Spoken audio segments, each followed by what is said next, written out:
These are my confessions. Well, what we got here? I have got a great episode for you guys today. This is just one of those funny episodes, lighthearted episodes, smelly episodes.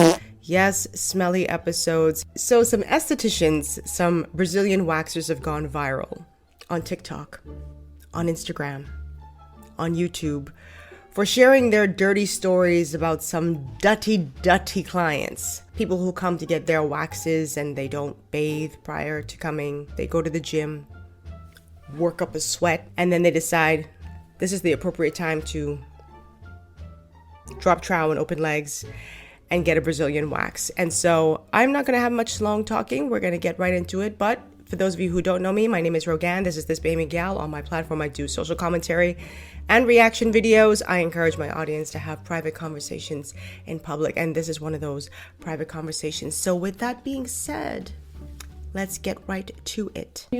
Why are you putting this stuff away? Ma'am, I feel like you're putting me in a position where I have to continuously tell you that that's an issue that you have. This is beyond going to the gym. No, I just came from the gym. I'm trying to get my wax. I have vacation. My flight leaves tonight. And I need my wax done. And now you're telling me that you can't do my wax because of a funky issue. It's crazy because I've gone to other places. I've gone to European Wax Center and they don't have an issue. The phone's going off. This is so unprofessional. I do apologize. This is so unprofessional. Device. However, that is beyond. I don't know what. Maybe European Wax Center is a little bit more equipped than we are. However, I don't feel comfortable. I'm actually a CNA as well, and that is not just an odor. That's actually an infection. Excuse me? That's an infection. I don't have an infection. And I don't feel comfortable touching you in that area. I told you I just went to the gym. Man, that's not the gym. Let me pause it right there. Ladies, we know the difference, don't we, between gym odor and vaginal infection odor. There is a huge difference. And for the wax technician to say, no, that's not gym smell, that's an infection smell.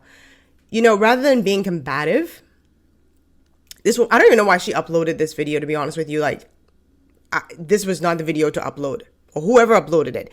But the thing is, rather than being combative with the wax technician, she should have just been like apologetic and just been like, you know what, let me go and get that checked out. It's not easy telling someone that they have a smelly cat. It's not easy. Okay. And so the fact that she tried to keep it, the technician that is, she tried to keep it professional and cute and, you know, just let her know, listen, I can't do the service. And I don't blame her because you're not a gynecologist. She's not a gynecologist. She's there to remove hair from your vag. And so why should she subject herself to that? It's not the gym, ma'am. I go to the gym. That's not the gym. You don't go to the gym. This is a very uncomfortable conversation for me. I'm not your primary care. You don't go to the gym. I can tell by your body type. Excuse me. I am not going to accept insults from you because I'm not insulting you.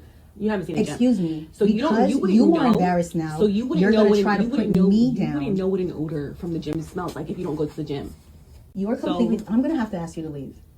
We cannot provide a service for you. It's too late for me to book last minute anywhere else. Everybody else is booked. I got this off a Groupon. Ma'am, you need to go to the doctors. This has nothing to do. I don't even know why. You should not get on that flight. This is crazy. This is embarrassing. I hope you're not going with the man. This place is embarrassing. You got this bum Easter grass. Look at this place. Stop. Look at this place. Please. No, look at this place. Please. Look at this place. I'm going to show Groupon. Don't touch me. Don't you dare put it. Okay, first, so the client says, you don't go to the gym. I can I look at your body type and tell that you don't go to the gym. And I'm so happy that the technician said, listen, you're embarrassed now because I told you what I told you. So now you're going to try and put it on me. Even if she doesn't go to the gym, she ain't got no smelly cat.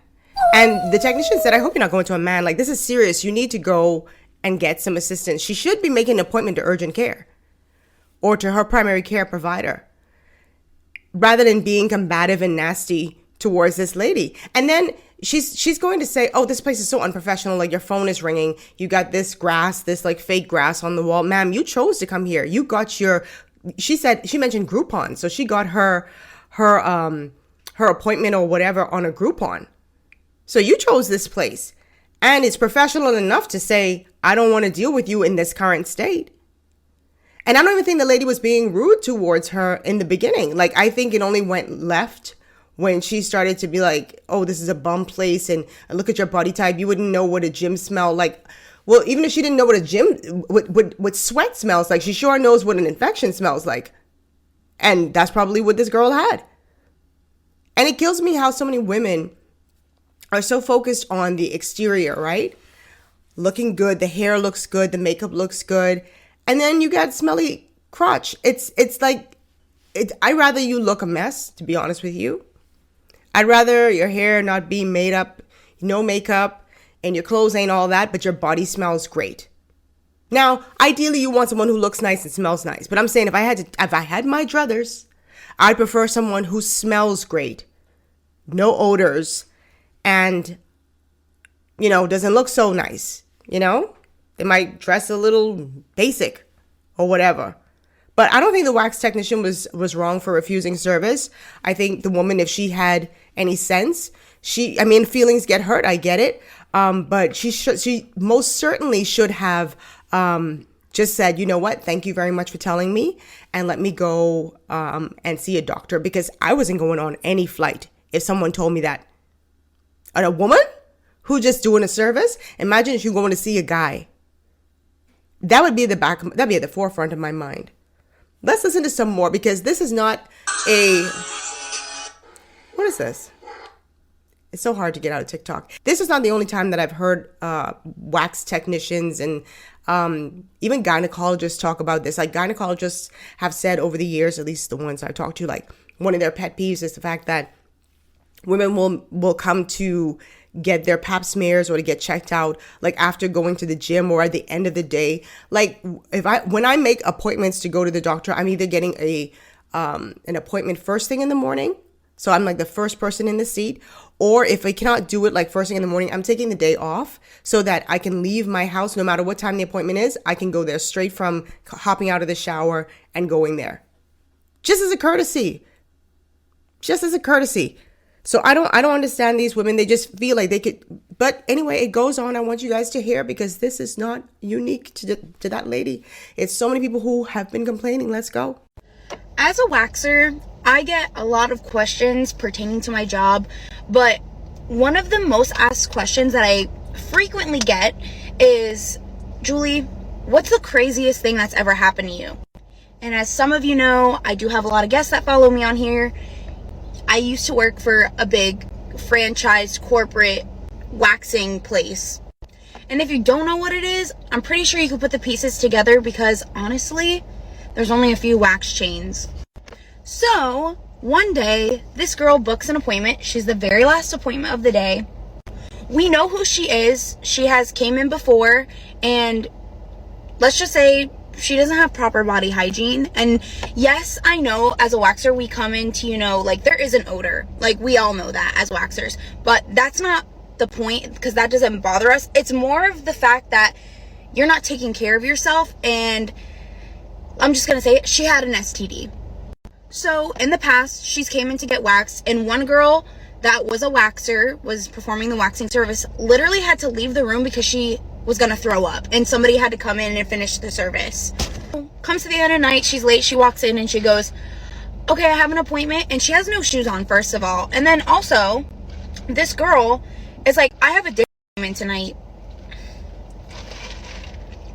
So for me, I'm like, I'm not waxing her, so I don't really care. I'm just going to finish up my closing duties. The waxer takes her in the back to get waxed, and this girl starts going, like, off, because the waxer kind of gave her, like, the spiel of, hey, we can't wax you today just because it does look like there's going to be a little bit of irritation. I want you to come back with a doctor's note. She starts going off, calling us racist. She's like, I don't understand what the problem is. Every time I come in here, there's always an issue, but I go to other places and I can get waxed perfectly fine, blah, blah, blah. And I'm like, and you can hear it, because we're all just, like, sitting over there and we're like, what the hell is going on? So the waxer walks out, and we're kind of trying to, like, find a solution. So I was like, I'm going to go in there and I'll just tell her I'm from corporate. Complete lie.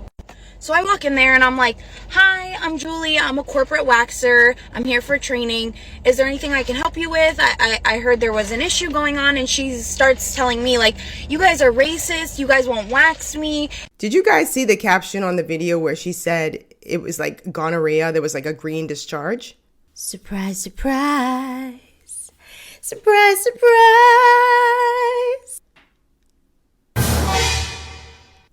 I'm not putting my hands anywhere near that.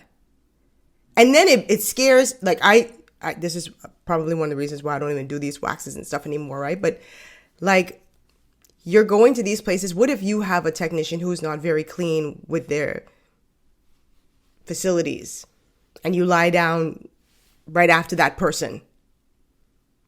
A lot to think about. Even though they use like, the disposable strips and all that stuff, like I just don't even care. The minute they saw the discharge, they should have just been like, we cannot service you. And I'm glad that she said, come back with a doctor's note or something like that. And did you hear when she said that the girl told her that she had, I can't say the word, but a D appointment, meaning a sex appointment? Like she's going to go have some sex? Ma'am, you have an oozing green discharge from your cooter. Why are you even doing this? And who doing it with you? And how y'all feel comfortable going to the waxer, getting this stuff done? Y'all nasty. Ain't no other word for it. Y'all are nasty. These people have their priorities all mixed up. Like, I wouldn't even be thinking about sexual intercourse if I'm having that issue. Like, that's the last thing I'm thinking about. An ooze and an odor? Let's go to the next one. It's a million of these. You guys seen the video of the girl who went to have a Brazilian and she smelled so bad that the esthetician told her she could not complete the service and she had to leave. There is more to this story. I'm an esthetician. I've been one for 6 years. If you watch the video, you'll notice that the girl gets very aggressive with her when she tells her she has to stop the service. Do you know how much balls it takes to tell someone, I can't do this, you smell bad? I can guarantee you that there were things that happened before this video, and this was like the final straw for that esthetician. Any of my clients, if I were to tell them that, they would be so deathly embarrassed that they would be like, oh my gosh, I'm so sorry. I imagine myself in that position, what I would do, and I would profusely apologize and walk out of there so embarrassed and probably never come back. But I would never try to argue with the person that I don't smell and that they need to finish my service. No way. Ain't no way. Client's reaction tells me a lot about her. I agree with this young lady because it takes a lot of guts. Listen, I've told people before, women, and I'm fortunate that the women who I told were very receptive and very understanding and very mature about it. In my friend group, people are always like, oh, you tell them. And I'm like, everybody should be able to tell someone, as long as you're telling it to them nicely, that there's an issue, because a lot of women just don't know. How? I don't know, but a lot of them just don't know. They don't know. And so, I will pull a woman aside and say, hey, I think that you have an infection based on the smell. Now, I know a lot of you are going to say, well, how would you know this? How would you smell it, right?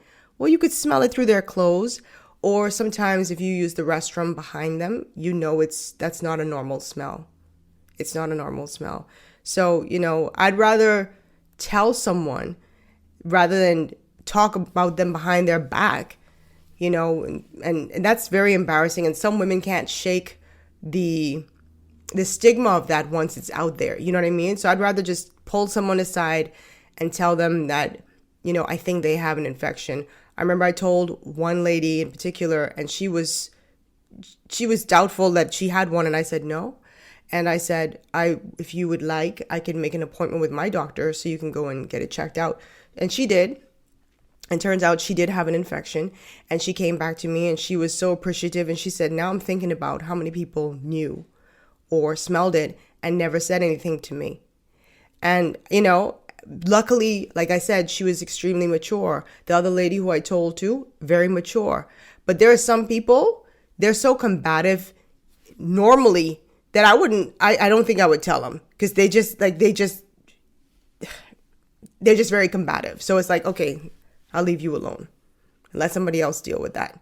But if you're decent and I think you'll be receptive, I will definitely pull you aside and tell you. But it takes a lot of guts. It's not easy to tell someone that. And I have. And I would want someone to tell me. The hell? This next one was just, I mean, they're all gross, but ugh. Let's go. Hey y'all, quick story time. I'm just like sitting in my car reflecting and thinking about some things that happened today. And in my 3 years being an esthetician, I had one of my worst nightmares come true. One of my regulars, never had an issue with her, comes in for a Brazilian, right? I get started, and I'm like, I think you're bleeding. But she's not that age. But she's at that age where she shouldn't have any more periods. My client proceeds to tell me, "Oh, it's probably the diarrhea." What? Don't get no Brazilian if you got diarrhea. Y'all, that's nasty. Why does an esthetician have to tell you this? And she's saying it so nonchalantly, like it's probably the diarrhea. You spread eagle on this gal table. And you saying it's probably the diarrhea. What the? These people need to get a union. And I'm glad they're putting it out here. And it always blows my mind how people will get upset, like, oh, why are you telling your clients business and that sort of thing? Well, first of all, they've not called anybody's names. They're sharing their experiences, no different than a lot of lawyers will share their experiences, no different than a lot of other working professionals will share their experiences. They're not calling any names. They're giving you scenarios. And these scenarios are disgusting. And it just gives you some insight into what a lot of these people deal with. These are filthy, filthy jobs. Let's talk about this other Brazilian waxer, and she has gone viral many times. Her name is Stephanie Lanes, and she went viral for talking about poop butt. So I'm just going to play two from her back to back because she had great insight too. So just take a listen. So let's go ahead and talk about poop butt, because many, many people have commented on my video, right? I have messages from people in my inbox. You're bound by HIPAA. You're bound by confidentiality. Nope. They brought the poop and left it after they left. So I don't name any names. And unfortunately, many of you are telling on yourselves because you're in my inbox or you're leaving comments saying you can't talk about that. She came to you in confidence. No, she brought poop butt to me. Made an appointment, came in with poop butt, expected me to remove the hair, and then me not say anything. So you're telling on yourself. But getting back to poop butt, it is common. And the ones that actually have it are not really who you would think. It's the put together ones. It's the ones that have a great appearance. And then it happens. That's what I think is most shocking every time. So I always have Funk Buster ready. I always have Ouch Bomb ready. I always have my personal cleansing bar ready. I include products into the service, and I always advise my estheticians to do that as well. But the ones that come with poop butt aren't really the ones that you would think have poop butt. So there's a double shock. She's so cute with it. Poop butt. Says a double shock. I can only imagine these gals walk through the door. You'd be like, oh, she looks so nice. And then, frowsy. No, sir. Why would you even go? First of all, I don't even know anybody who has an expectation that someone is going to clean their backside when they're doing a service. Like, are these babies we're talking about? Like, why are adults needing someone to wipe their nasty? You don't know how to take basic water and soap and clean your backside and not see. Let me just say something. Sometimes people think that taking a poop and wiping is all they need to do. And sometimes people think taking a poop and wiping and then following it up with like wipes is sufficient. Now, the wipes are better than just the tissue, but nothing really cleans your backside like actually splashing some water, some hot water and some soap and stuff up in there. That's the best way to clean yourself. That's why you have a lot of people who, after they take a poop and they wipe and all that stuff, they will hop in the shower and get cleaned up. Because you got too many residuals. You got your residuals when you ain't washing. And I would feel like a damn fool going and dropping trowel and spreading cheeks for somebody to clean me first. So shame on the people who do it, because then you set in this ridiculous and stupid expectation that other estheticians are going to do it. I don't blame her for refusing that. I'm no esthetician, but I think I can say a few things here. Number one, ladies, do not go and get a Brazilian wax if you have diarrhea. Active diarrhea, because there's no such thing as inactive diarrhea, right? You either have it or you don't. You got diarrhea, why are you, that's the last thing you want to do. Please don't do it. If you are menstruating, leave that alone. For me, I wouldn't go at all until that cycle is completely done, over. So no diarrhea, no period. If you have an STD with oozing discharge, reschedule. Make an appointment with your lady doctor and get yourself taken care of. Gonorrhea is curable. Cure that. I can't even get over the woman who had a D appointment. Y'all know what I'm talking about. Ugh. If you were going to make an appointment, make it first thing in the morning, or take a day off, or take a half day or something like that so you can go and take a shower. As a matter of fact, I think that these spas and all these different places need to start investing in like a shower or a bidet and say, listen, it is a prerequisite when you come to this spa that you must take a shower. You know, some people don't even know how to bathe properly. That's another thing. They might not even know how to bathe properly. So you might want to have like a car wash situation where you have someone just power wash them down. And then when you finish power washing them down, they come into the room. Because I mean, if they're prepared to like, you know, get a Brazilian wax and then get the back waxed, so they have no issue with being naked. So just go and let them get a good power washing from someone. Let someone do it. And then they get the drying. And then they just go and they lay on the table and get their stuff taken care of. But if you have any active STDs and infections and all that stuff, like just put this off. Don't let the sexy time be on your mind at that time. Don't do that. Just put that off for now. Thanks for listening to the This Bahamian Gal podcast. Don't forget to rate the show and leave us a review. And be sure to follow me on YouTube and Instagram at This Bahamian Gal. Also, we want to hear what you have to say, so weigh in on the conversation by emailing us at beourguest@thisbahamiangal.com. That's beourguest@thisbahamiangal.com, or by going to our blog, thisbahamiangal.com, and leaving us a voice message. Yes, if you're on desktop, you'll see the leave a voicemail button on the right of the screen. If you're on your smartphone, which I'm sure a lot of you are, you'll see it at the bottom of the screen. We cannot wait to hear what you have to say. Thanks so much for listening. We'll see you next time. Bye.